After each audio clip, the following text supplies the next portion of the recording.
नमस्कार दोस्तों, स्वागत है आपको अपने YouTube चैनल पर। दोस्तों उम्मीद आप स्वस्थ होंगे, मस्त होंगे, अपने पढ़ाई में व्यस्त होंगे। दोस्तों जैसा कि आप लोगों को पता है, बीएसएससी ग्रेजुएट लेवल 3 का एग्जाम डेट जो कि 23 और 24 दिसंबर को होने वाला है, तो ये काफ़ी ज़्यादा कम समय बच गया है। तो ऐसे में आप जितना ज़्यादा रिवीजन कीजिएगा और जितना ज़्यादा टेस्ट लगाइएगा, इतना आपके लिए बेनिफिट होगा। तो इसीलिए आप प्रत्येक दिन टेस्ट लगाइए और रिवीजन करते रहिए, ताकि आपको एग्जाम में इसका बेनिफिट देखने के लिए मिल सके। तो इसी को ध्यान में रखते हुए हम प्रत्येक दिन 2 टेस्ट ला रहे हैं। एक टेस्ट आपको सुबह 8 बजे और दूसरा टेस्ट शाम के 5 बजे ला रहे हैं। तो इन दोनों टेस्टों को आप उसी टाइम जरूर लगाया कीजिए, ताकि इसका फ़ायदा आपको मिल सके। और अब तक जो है टोटल 100 से ज़्यादा टेस्ट करा दिया गया है। अगर अभी तक आप उन सारे टेस्टों को नहीं देखे हैं तो टाइम निकाल कर उसे ज़रूर देखें।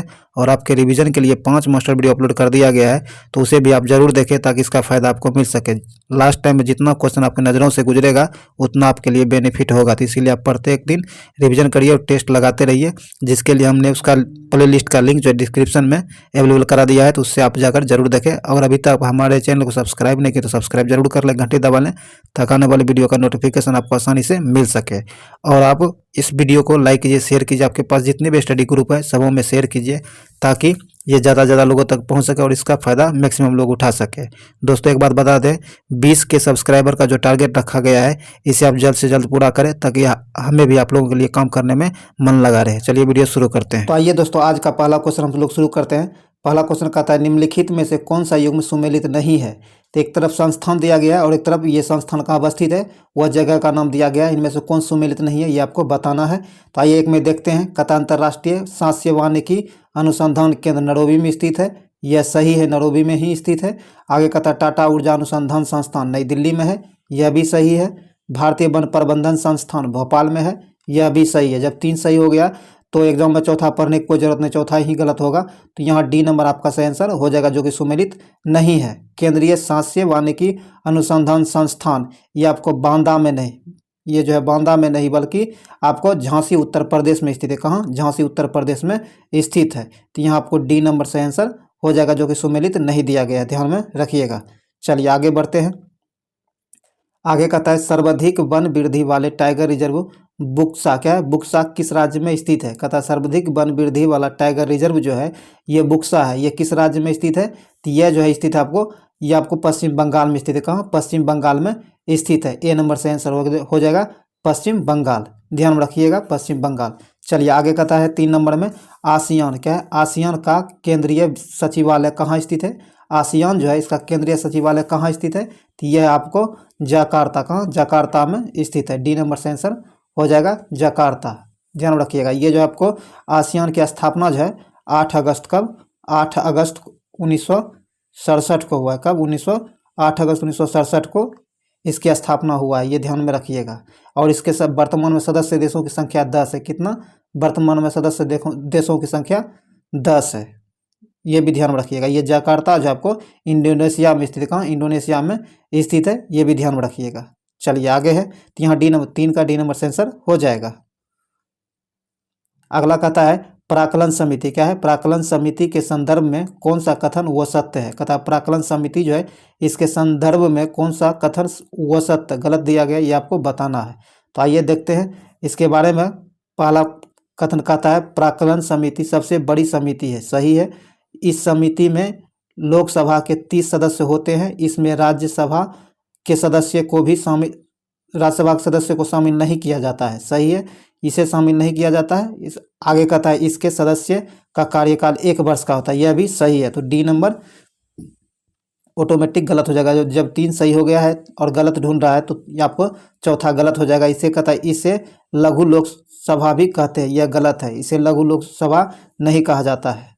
तो डी नंबर यहाँ आपका आंसर हो जाएगा, जो कि गलत सुमेलित दिया गया है, जो गलत, सॉरी क्या है, गलत कथन दिया गया है। चलिए आगे कहता है, किस शासक के शासनकाल में बौद्ध संघ 2 भागों में बटा था? कहता है वह कौन सा शासक था जिसके शासनकाल में बौद्ध धर्म जो है 2 भागों में, स्तीवर और महासांसिक में बटा था। किसके शासनकाल में? तो ये बट गया था आपको कालाशोक के शासनकाल में बौद्ध 2 भागों में बट गया था। सी नंबर से आंसर हो जाएगा कालाशोक, ध्यान रखिएगा। और इससे बौद्ध धर्म से रिलेटेड इसकी बौद्ध सभाएं जो है ये बहुत प्रचलित है और आपसे पूछ लिया जाता है। जो पहला बौद्ध संगीति हुआ था, ये आपको पहला बौद्ध संगीति आपको राजगिरी में हुआ था, दूसरा वैशाली में, तीसरा पाटलिपुत्र में और चौथा कुंडलग्राम श्रीनगर जम्मू कश्मीर में हुआ था। ये आपको पूछा जाता है बहुत बार, ध्यान रखिएगा। चलिए आगे है, आगे कहता है उरुभंग। उरुभंग के रचनाकार कौन है? उरुभंग जो है इसके रचनाकार कौन है? तो इसके रचनाकार आपको भास है। कौन? भास है। सी नंबर से आंसर हो जाएगा भास, ध्यान रखिएगा। आगे कहता है काराकोरम। क्या? काराकोरम, जास्कर, लद्दाख, पीरपंजाल प्रमुख पर्वत श्रेणियाँ। ये सारे प्रमुख पर्वत श्रेणियों जो है निम्न में से किसके अंतर्गत आता है? तो ये सारे पर्वत श्रेणी जो है किसके अंतर्गत आता है ये आपको बताना है। तो ये सारे जो आता है ये सारे आपको कश्मीर या फिर उत्तर पश्चिमी हिमालय के श्रेणी में आता है। ए नंबर से आंसर हो जाएगा, ध्यान रखिएगा। 7 का ए नंबर से आंसर हो जाएगा। चलिए आगे है,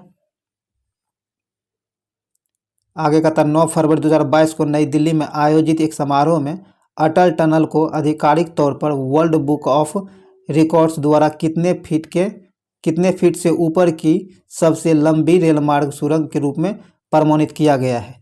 तो ये कितनी ऊंचाई पर है? कितने फीट की ऊंचाई पर है प्रमाणित किया गया है? तो ये किया गया आपको 10,000 फीट पर। कितना? 10,000 फीट से अधिक की ऊंचाई पर। डी नंबर से आंसर हो जाएगा। ये क्वेश्चन बहुत पॉपुलर है, हाल ही में बीपीएससी हुए एग्जाम में भी पूछा गया था ये क्वेश्चन, ध्यान रखिएगा। आगे कहता है पम्बन। क्या है? पम्बन द्वीप कहाँ अवस्थित है? पम्बन द्वीप जो है यह कहाँ अवस्थित है? तो ये आपको मन्नार की खाड़ी में स्थित है। कहाँ? मन्नार की खाड़ी में पम्बन द्वीप स्थित है। बी नंबर से आंसर हो जाएगा मन्नार की खाड़ी में। चलिए आगे है, आइए दोस्तों आगे कहता है ग्लोबल हेल्थ लीडर्स अवार्ड 2021 के संबंध में कौन सा कथन सही है? कहता ग्लोबल हेल्थ लीडर्स अवार्ड 2021 जो है इसके संबंध में कौन सा कथन सही दिया गया है ये आपको बताना है। तो आइए देखते हैं। कहता है ग्लोबल हेल्थ लीडर्स अवार्ड्स विश्व स्वास्थ्य सभा द्वारा प्रदान किया जाता है। हाँ सही है। आगे कहता है कि 22 से 28 मई 2022 तक विश्व स्वास्थ्य सभा की 75वीं बैठक जेनेवा में आयोजित किया गया था। यह भी सही है।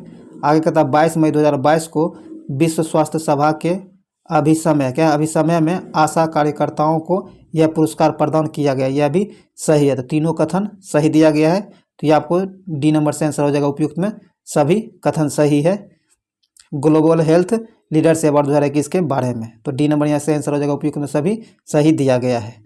चलिए आगे है, आगे कहता है राष्ट्रीय आंतरिक सरकार में रियासतों। कहता कि राष्ट्रीय अंतरिम सरकार में रियासतों का विभाग किसे दिया गया था? तो यह विभाग जो दिया गया था सरदार वल्लभ भाई पटेल को दिया गया था। किसे? सरदार वल्लभ भाई पटेल को दिया गया था। सी नंबर से आंसर हो जाएगा सरदार वल्लभ भाई पटेल को, ध्यान रखिएगा। चलिए आगे कहता है, आगे बारे में कहता है कि अनुसूचित जातियों और अनुसूचित जनजातियों और अन्य दुर्बल वर्गों के शिक्षा और अर्थ संबंधी हितों की अभिवृद्धि के लिए किस अनुच्छेद में चर्चा की गई है? तो इसके लिए जो चर्चा किया गया है अनुच्छेद 46 में। किसमें? अनुच्छेद 46 में किया गया है। डी नंबर से आंसर हो जाएगा अनुच्छेद 46। चलिए आगे है, आगे कहता निर्वाचन आयुक्त। क्या? निर्वाचन आयुक्त व क्षेत्रीय आयुक्तों की सेवा शर्तों और कार्यकाल का निर्धारण कौन करता है? कहता है निर्वाचन आयुक्तों व क्षेत्रीय आयुक्तों की सेवा शर्तों की कार्यकाल जो है इसका निर्धारण किसके द्वारा होता है? तो ये राष्ट्रपति के द्वारा किया जाता है। किसके द्वारा? राष्ट्रपति के द्वारा इसका निर्धारण किया जाता है। डी नंबर से आंसर हो जाएगा राष्ट्रपति के द्वारा। चलिए आगे बढ़ते हैं। कहता किस शासक के शासन काल में तांबे के सिक्कों को मासक कहा जाता था? कहता वह कौन से शासक हैं जिनके शासन काल में तांबे के सिक्कों को मासक कहा जाता था? तो ये तांबे के सिक्के को मासक जो कहा जाता था समुद्रगुप्त के शासन में। किसके? समुद्रगुप्त के शासन के समय में। तो ए नंबर से आंसर हो जाएगा समुद्रगुप्त के शासन में। आगे कहता है पांड्य। क्या? पांड्य शासकों की राजधानी कहाँ थी? पांड्य शासकों जो थी इसकी राजधानी कहाँ थी? तो इसकी राजधानी आपको मदुरई थी। कहाँ? मदुरई थी। सी नंबर से आंसर हो जाएगा मदुरई, ध्यान रखिएगा। सी नंबर से आंसर हो जाएगा। चलिए आगे है, आगे कहता अंडमान को म्यांमार से अलग करने वाला द्वीप समूह का नाम बताएं। कहता अंडमान को जो म्यांमार से अलग करने वाला द्वीप कौन सा? वह द्वीप कौन सा समूह है? वह द्वीप जो है जो अंडमान को म्यांमार से अलग करता है वह द्वीप कौन सा है? तो ये आपको कोको द्वीप समूह हो जाएगा। कौन? कोको द्वीप समूह जो है अंडमान को म्यांमार से अलग करता है। बी नंबर से आंसर हो जाएगा। चलिए आगे है, कहता कि मंडी क्या है, मंडी परियोजना किस नदी पर स्थित है। मंडी परियोजना जो है यह किस नदी पर स्थित है। मंडी परियोजना कहाँ, मंडी परियोजना जो है किस नदी पर स्थित है, तो मंडी परियोजना जो है स्थित है ये आपको ब्यास नदी पर, कहाँ, ब्यास नदी पर स्थित है। ए नंबर से आंसर हो जाएगा ब्यास नदी पर, ध्यान में रखिएगा। आगे कहता है भारतीय संविधान में समस्त कार्यपालिका की शक्ति निहित है। कहता है कि भारतीय संविधान जो है इसमें समस्त कार्यपालिका की शक्ति किस में निहित है, तो ये निहित है आपको राष्ट्रपति में, कहाँ, राष्ट्रपति में। डी नंबर से आंसर हो जाएगा राष्ट्रपति।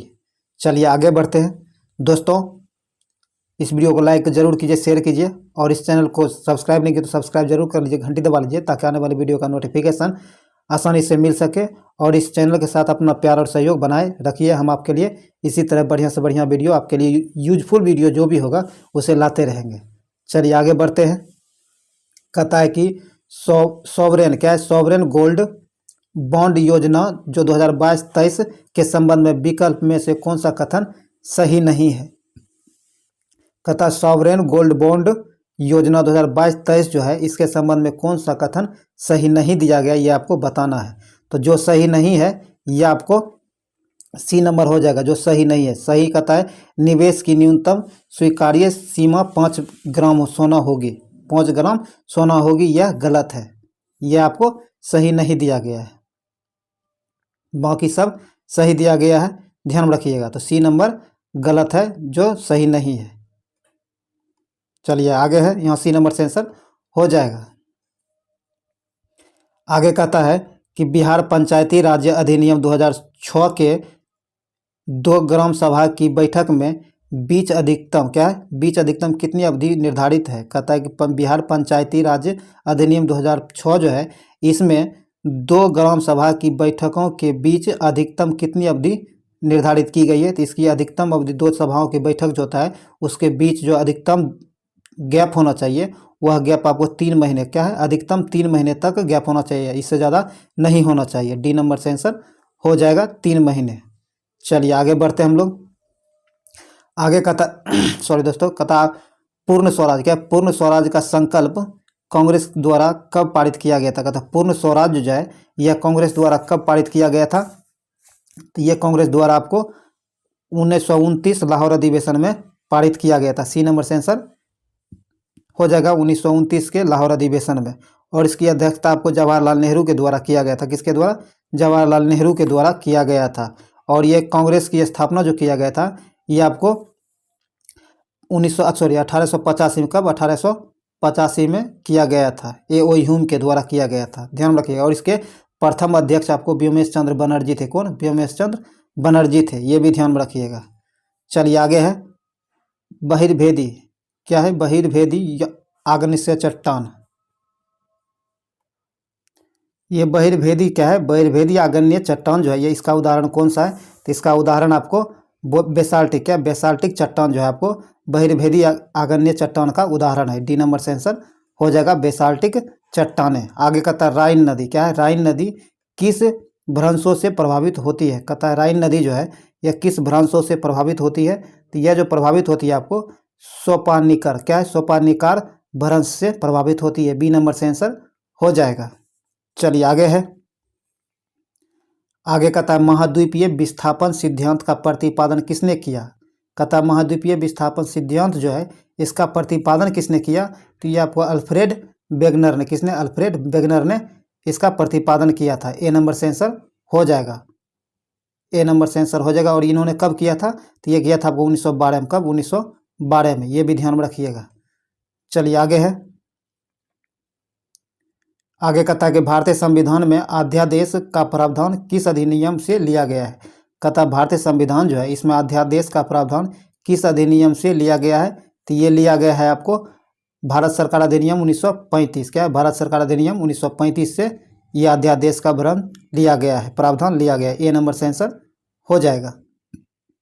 आगे कहता है 27 मार्च क्या, 27 मार्च 2021 के मध्य 27 मार्च 2021 के मध्य किस देश की मेजबानी में आयोजित युद्धाभ्यास डेजर्ट फ्लैग 6 में भारतीय वायुसेना पहली बार भाग ले रही है।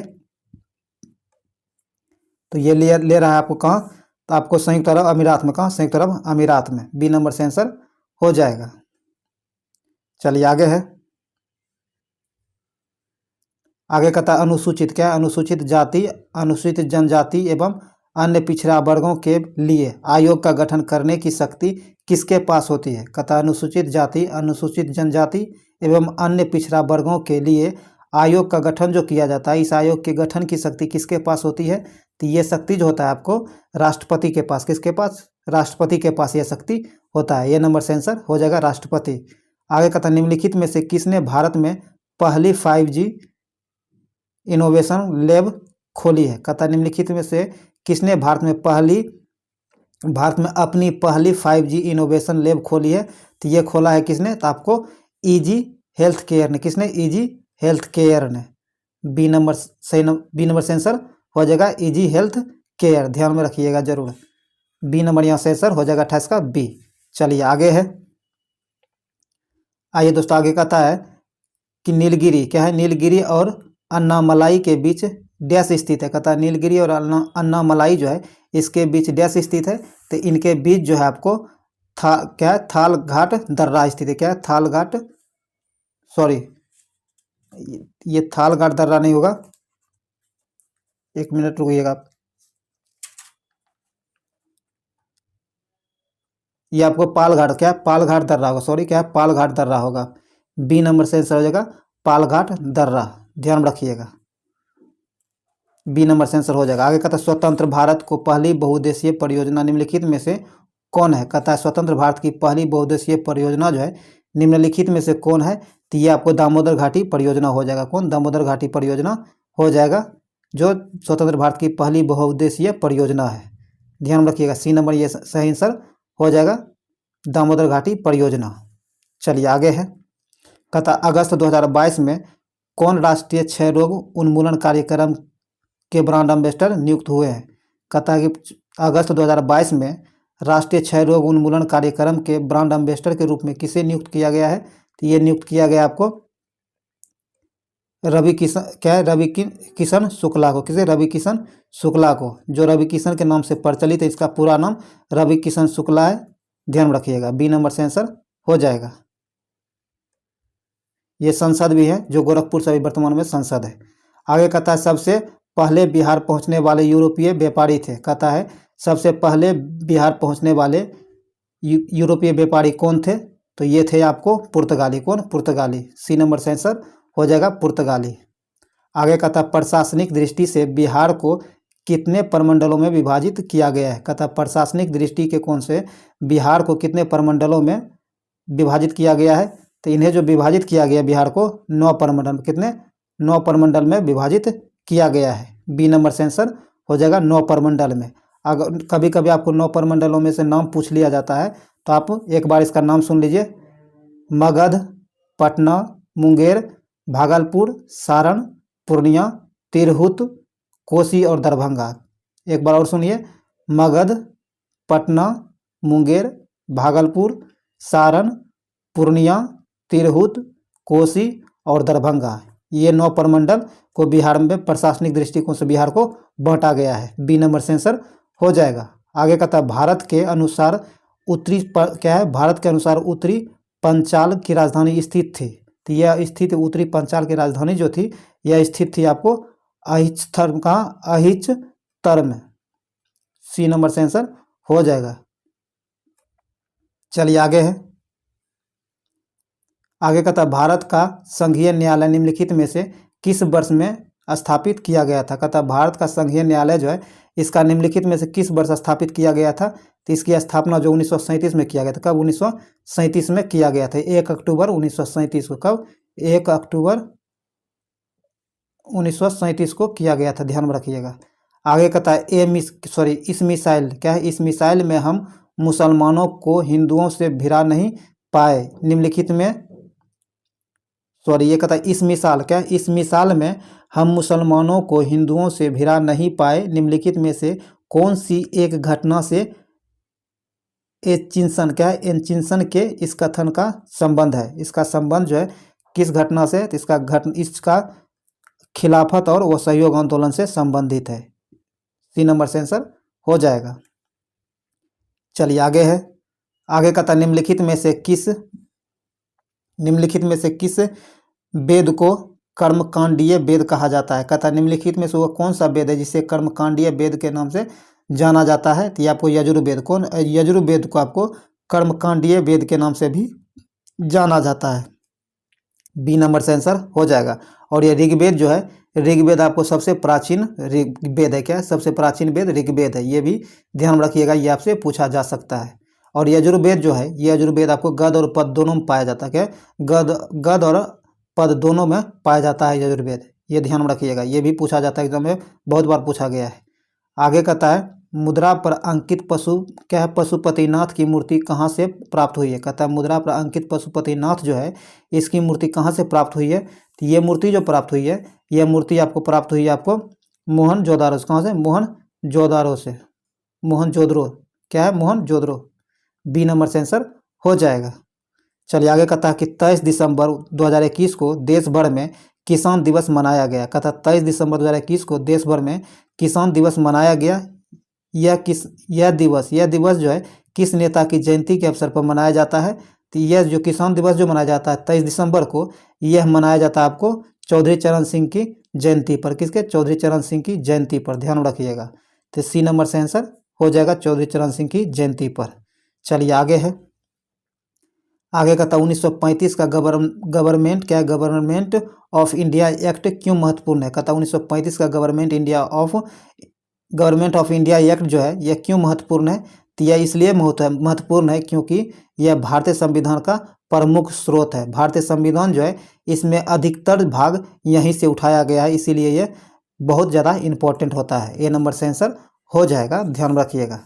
चलिए आगे है।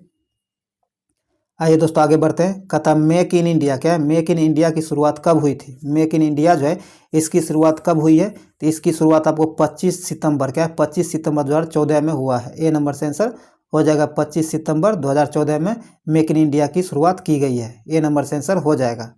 चलिए आगे है।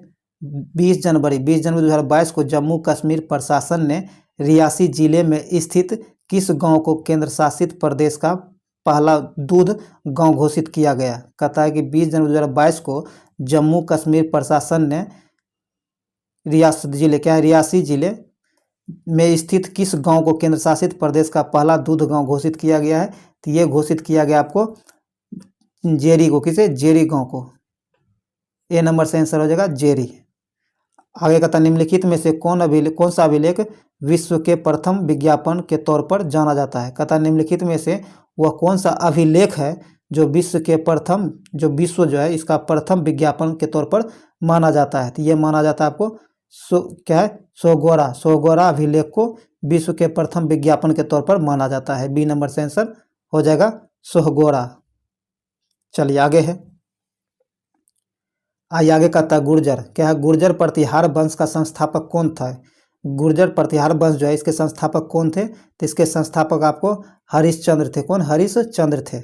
ए नंबर से आंसर हो जाएगा हरिश्चंद्र, ध्यान रखिएगा।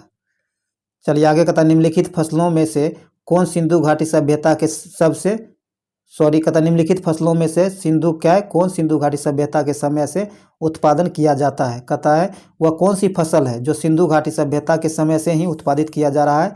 तो ये फसल है आपको जौ। कौन? जौ। डी नंबर से आंसर हो जाएगा जौ। और जौ के लिए आपको 10 डिग्री, क्या है? 10 डिग्री सेंटीग्रेड से 18 डिग्री सेंटीग्रेड तक का टेम्परेचर इसके लिए आवश्यक है, ध्यान रखिएगा।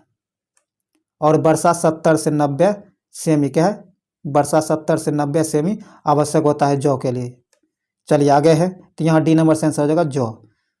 चलिए आगे बढ़ते हैं हम लोग। कहता बीडी सावरकर की पुस्तक का नाम क्या है। कहता बीडी सावरकर के द्वारा लिखे गए पुस्तकों में से निम्नलिखित में से वो कौन सा नाम है जो इनके द्वारा लिखा गया है। तो वो पुस्तक जो बीडी सावरकर के द्वारा लिखा गया है, ये आपको the Indian war of independence 1857। D number से आंसर हो जाएगा। आगे कहता कंप्यूटर के संदर्भ में सॉफ्टवेयर का अर्थ है। कहता कंप्यूटर के संदर्भ में जो है सॉफ्टवेयर का अर्थ क्या होता है। तो सॉफ्टवेयर का अर्थ जो होता है कंप्यूटर प्रोग्राम होता है। क्या था? कंप्यूटर प्रोग्राम होता है। बी नंबर से आंसर हो जाएगा कंप्यूटर प्रोग्राम। आगे है महात्मा गांधी राष्ट्रीय ग्रामीण रोजगार गारंटी अधिनियम कब पारित हुआ था। कहता है महात्मा गांधी राष्ट्रीय ग्रामीण रोजगार गारंटी अधिनियम जो है यह कब पारित हुआ था? तो यह पारित हुआ आपको 2005 में। कब? 2005 में। बी नंबर से आंसर हो जाएगा 2005 में। चलिए आगे है। आगे कहता है भारतीय संविधान के किस अनुच्छेद में निर्वाचन आयोग के लिए प्रावधान है? कहता है भारतीय संविधान जो है इसके किस अनुच्छेद में निर्वाचन आयोग के लिए प्रावधान है? तो इसका सही आंसर आपको हो जाएगा अनुच्छेद 324 में। किस में? अनुच्छेद 324 में। ए नंबर से आंसर हो जाएगा, सॉरी सी नंबर से आंसर हो जाएगा 324 में। ये ध्यान रखिएगा। चलिए आगे कहता है जून 2022 में जारी पर्यावरण निष्पादन सूचकांक 2022 से संबंधित निम्नलिखित में निम्नलिखित कथनों में पर विचार कीजिए। कहता है कि जून 2022 में जारी पर्यावरण निष्पादन क्या है? निष्पादन सूचकांक 2022 जो जारी किया गया है इसके संबंध में जो कथन दिया गया है इस पर विचार करना है। तो आइए देखते हैं हम लोग। कहता है इस सूचकांक में 180 देशों को शामिल किया गया था। सही है। इसमें डेनमार्क को शीर्ष स्थान प्राप्त हुआ, यह भी सही है। इस सूचकांक में भारत को 132वां स्थान प्राप्त हुआ, यह गलत है। क्या है? यह गलत है। तो अब देखिए कहता है उपयुक्त में कौन सा कथन सही है? तो सही पूछता है तो 1 और 2 सही हुआ है। तो ए नंबर से आंसर हो जाएगा 1 और 2 सही दिया गया है। ध्यान रखिएगा। चलिए आगे है। यहाँ ए नंबर 50 को जो है 50 का ए नंबर से आंसर हो जाएगा, ये ध्यान में रखिएगा। चलिए आगे है। आगे कहता है एक ट्रेन क्या है? एक ट्रेन जैसे ही चलना आरंभ करता, कहता है एक ट्रेन जो है ये जैसे ही चलना आरंभ करती है तो उसमें बैठे यात्री का सिर पीछे की ओर झुक जाता है। ऐसा किस कारण से होता है? ऐसा जो होता है आपको गति के जड़त्व के कारण, किसके? गति के जड़त्व के कारण होता है। ध्यान रखिएगा। यहाँ बी नंबर से आंसर हो जाएगा। हाँ दोस्तों एक बार और देख लीजिएगा। ये जो है आपको 50 नंबर का जो है इसमें 2022 का सूचकांक जो जारी किया गया था पर्यावरण, इसमें 180 देशों में भारत का स्थान 180वां रहा है। क्या? 180वां स्थान भारत का, सबसे लास्ट स्थान भारत का ही रहा है। यह ध्यान में रखिएगा। भारत सबसे निचले पैदान पर रहा था, ये भूल गए तो ये ध्यान में जरूर रखिएगा। यही आपसे पूछे जाने की संभावना भी ज़्यादा है, तो ध्यान में रखिएगा। 50 का आपको आंसर आपको ए हो गया था और भारत का स्थान 180 हो गया था। और यहाँ बी नंबर 51 में बी नंबर हो जाएगा गति के जड़त्व का नियम। चलिए आगे है। चलिए आगे बढ़ते हैं हम लोग। 52 में देखते हैं। कहता पृथ्वी क्या है? पृथ्वी के चारों ओर परिक्रमा कर रहा है कृत्रिम उपग्रह, इसलिए पृथ्वी पर नीचे नहीं गिरती है क्योंकि पृथ्वी का आकर्षण। कहता है पृथ्वी के चारों ओर परिक्रमा कर रहे कृत्रिम उपग्रह जो है यह पृथ्वी पर नीचे नहीं गिरता है।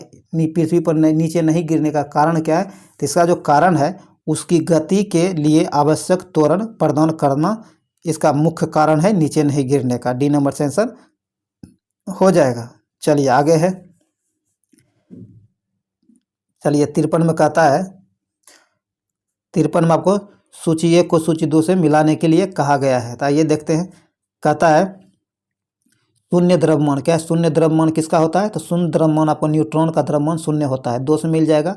आंशिक आवेश, आंशिक आवेश जो होता है यह क्या है? क्वार्क का होता है, तो 2 मिल जाएगा 3 से। आंशिक परचक्रण, आंशिक परचक्रण जो है यह आपको पॉजिट्रॉन का होता है। आंशिक परचक्रण पॉजिट्रॉन का होता है और बाकी पूर्णांक परचक्रण आपको फोनॉन का होता है, तो ये 4 से मिल जाएगा। तो इस प्रकार आपका सही आंसर हो जाएगा 2 3 2 3 1 4 2 3 1 4 2 3 1 4 2 3 1 4 देखिए 2 3 1 4 यहाँ एक ही नंबर से आंसर हो जाएगा, ध्यान रखिएगा। चलिए आगे है। आगे कहता निम्नलिखित युग्म में से कौन सुमेलित नहीं है? इसमें भी खोजना है, जो सुमेलित नहीं है इसमें उसे ढूंढना है। तो आइए कहता है फून क्या है? फुलरिन्स जो है यह आपको फ्लोरीन युक्त क्या है? फ्लोरीन युक्त कार्बनिक यौगिक है, यह गलत है। क्या है? यह गलत है, यही सुमेलित नहीं दिया गया है। तो ए नंबर से आंसर हो जाएगा, जो कि सुमेलित नहीं दिया गया, बाकी सब सुमेलित दिया गया है। आप लोग इसे जरूर देखिएगा। चलिए आगे कहता है सिरका निम्न में से किस एक का जलीय घोल है? कहता है सिरका जो है निम्नलिखित में से किसका जलीय घोल है? तो यह जलीय घोल आपको एसिटिक अम्ल का क्या है? एसिटिक अम्ल का जलीय घोल है। डी नंबर से आंसर हो जाएगा, एसिटिक अम्ल का जलीय घोल सिरका होता है। डी नंबर से आंसर हो जाएगा। चलिए आगे बढ़ते हैं। कहता निम्न कथन क्या है, निम्नांकित कथनों में कौन सत्य है। कहता निम्नांकित कथनों में से कौन सा कथन सत्य है ये आपको बताना है। तो आइए देखते हैं। कहता DDT एक रोगाणुनाशी है, नाशक है, यह गलत है, ये कीटनाशी होता है। उसके बाद कहता TNT एक कीटनाशी है, यह भी गलत है। आगे कहता RDX एक विस्फोटक है, यह सही है। सी नंबर से आंसर हो जाएगा, सी नंबर ही सही दिया गया, बाकी सब वो सम्मिलित है, गलत दिया गया है, ध्यान रखिएगा। तो आपको 56 का सी नंबर से आंसर हो जाएगा। आगे कहता है जैव विकास के संदर्भ में सांपों में अंगों का लोप होने को स्पष्ट किया जाता है। कहता है जैव विकास के संदर्भ में जो है सांपों के अंगों का लोप होना यह स्पष्ट करता है। यह क्या स्पष्ट करता है, तो यह जो स्पष्ट करता है कि सांपों का जो अंग है यह अंगों के उपयोग तथा अनुपयोग किए जाने से, क्या है, अंगों के उपयोग और अनुपयोग किए जाने से, जिसका उपयोग नहीं होता वह धीरे धीरे लुप्त होते जा रहा है। तो ये नंबर से आंसर हो जाएगा। चलिए आगे है। आइए आगे कहता है कि निम्नलिखित कथनों में कौन सुमेलित नहीं है, इनमें कौन सुमेलित नहीं है इसे ढूंढना है। कहता अदरक राइजोम सही है, केसर बीज यह गलत है। आपको 2 नंबर सुमेलित नहीं दिया गया है, बी नंबर से आंसर हो जाएगा जो कि सुमेलित नहीं है। चलिए आगे है। आइए दोस्तों 59 का कहता है कि अंतरिक्ष क्या है, अंतरिक्ष यात्री को आकाश का रंग दिखाई देता है। कहता है अंतरिक्ष यात्री जो है इसको आकाश कैसा दिखाई देता है, तो इसे काला रंग दिखा, क्या है, आकाश काला दिखाई देता है। ये बहुत बार एग्जाम में पूछ लिया गया है, क्या दिखाई पड़ता है, काला दिखाई पड़ता है। सी नंबर से आंसर हो जाएगा।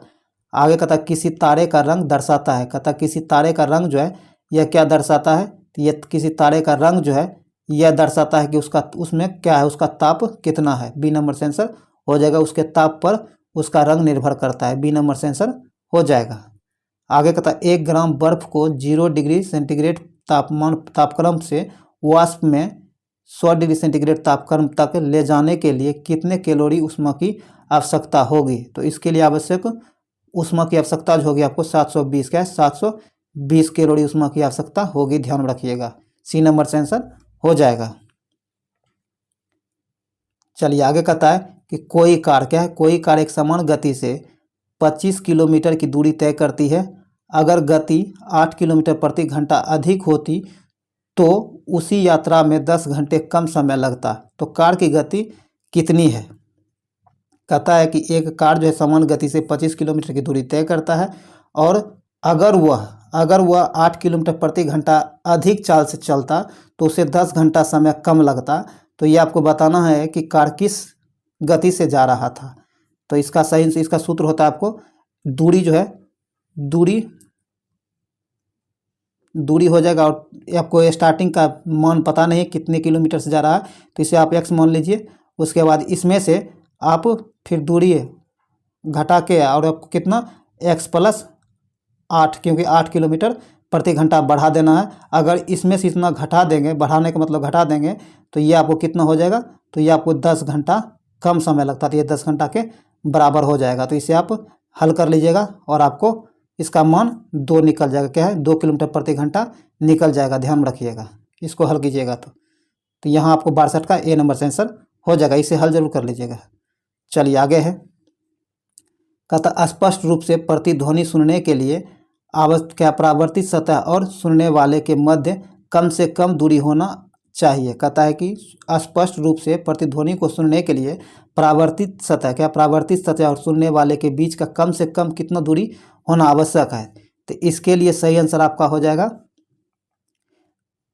16.5 मीटर। कितना, 16.5 मीटर। इन सुनने श्रोता और प्रतिध्वनि सतह दोनों के बीच की दूरी कम से कम आपको 16.5 मीटर होना आवश्यक है। कहीं कहीं आपको एग्जैक्ट 17 मीटर भी मिल जाता है, तो इसलिए आप विचलित नहीं होइएगा, ये 17 मीटर भी सही ही है।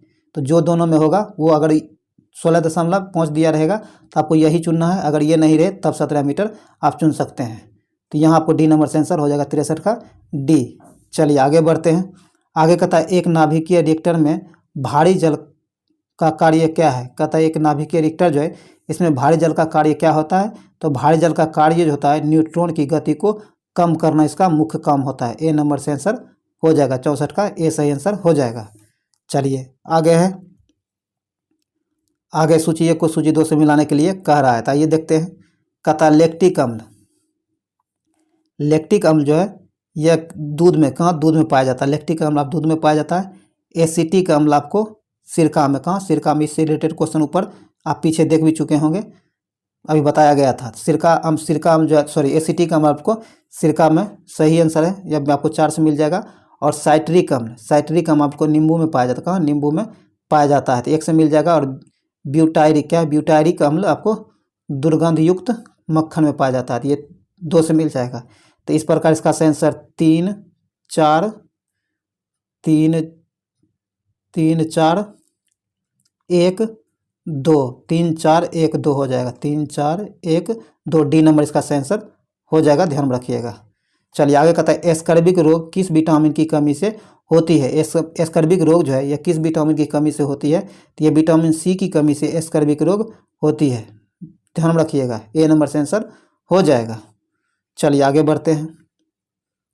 आगे कहता है निम्नलिखित में से किस युग में कोई जीवन नहीं है, तो कहता है निम्नलिखित में से किस युग में कोई जीवन नहीं था, तो किस में कोई जीवन नहीं था, तो ये आपको कैब्रियन, क्या है कैब्रियन काल में, सॉरी एजवायक, क्या है एजवायक काल में कोई जीवन नहीं था, बी नंबर इसका सही आंसर हो जाएगा। आगे कहता है श्वसन क्रिया का नियंत्रण होता है, कहता है श्वसन क्रिया जो है इस पर किसका नियंत्रण होता है, तो इस पर आपको स्वचालित तंत्रिका तंत्र का नियंत्रण होता है, डी नंबर से आंसर हो जाएगा स्वचालित तंत्रिका तंत्र का।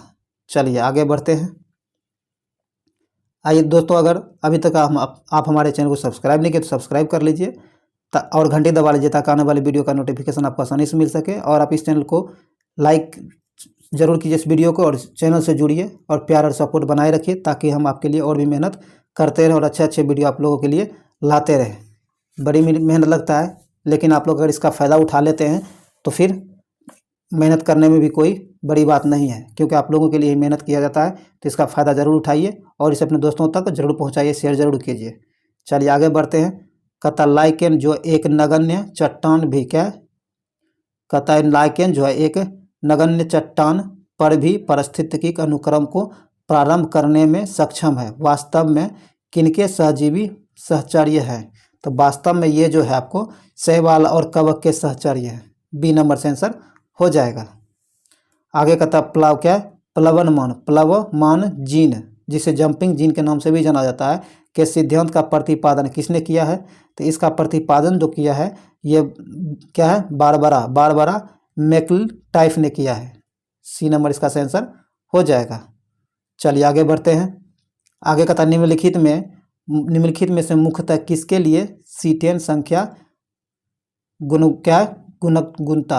सीटेन संख्या गुणता प्रचलन के रूप में प्रयुक्त होती है। कहता है निम्नलिखित में से मुख्यतः किसके लिए सीटेन संख्या गुणता जो है प्रचलन के रूप में प्रयुक्त होती है, तो इसका सही आंसर आपको हो जाएगा डीजल के लिए, किसके लिए डीजल के लिए, सी नंबर से आंसर हो जाएगा डीजल। आगे कहता है निम्नांकित में से कौन सही नहीं है, नीचे दिए गए कथनों में कौन सही नहीं है, तो एक आपको जो सही नहीं है ये बी नंबर यहाँ सही आंसर हो जाएगा, जो कि सही नहीं दिया गया है। कहता है किसी परमाणु के नाभिक का टूटना संलयन कहलाता है, नाभिक का टूटना संलयन नहीं बल्कि विखंडन कहलाता है, बी नंबर से आंसर हो जाएगा जो गलत दिया गया है।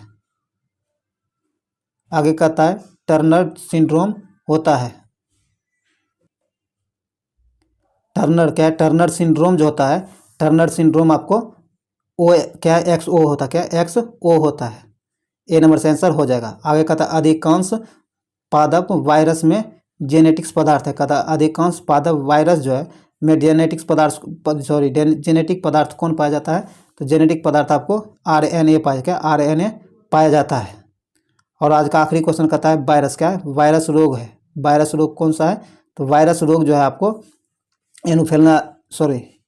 इन्फ्लुएंजा है जो एक वायरस रोग है, ए नंबर से आंसर हो जाएगा। दोस्तों आज का ये वीडियो यहीं समाप्त हुआ है, उम्मीद है ये वीडियो आपके लिए यूजफुल रहा होगा। अगर यूजफुल रहा तो इसे लाइक कीजिए, शेयर कीजिए, और अभी तक आप हमारे चैनल को सब्सक्राइब नहीं किए तो सब्सक्राइब जरूर कर लीजिए, घंटी दबा लीजिए ताकि आने वाली वीडियो का नोटिफिकेशन आपको आसानी से मिल सके। दोस्तों इस चैनल को आपके प्यार और सपोर्ट की ज़रूरत है, इसे सपोर्ट कीजिए, अपने दोस्तों से सब्सक्राइब जरूर करवाइए, अपने दोस्तों के साथ शेयर कीजिए ताकि इस चैनल का ग्रो हो सके और हमें भी आप लोगों के लिए काम करने में मोटिवेशन मिलता रहे। तो चलिए इस वीडियो को यहीं समाप्त करते हैं, फिर मिलते हैं आपके लिए एक नए यूजफुल वीडियो के साथ। तब तक के लिए जय हिंद।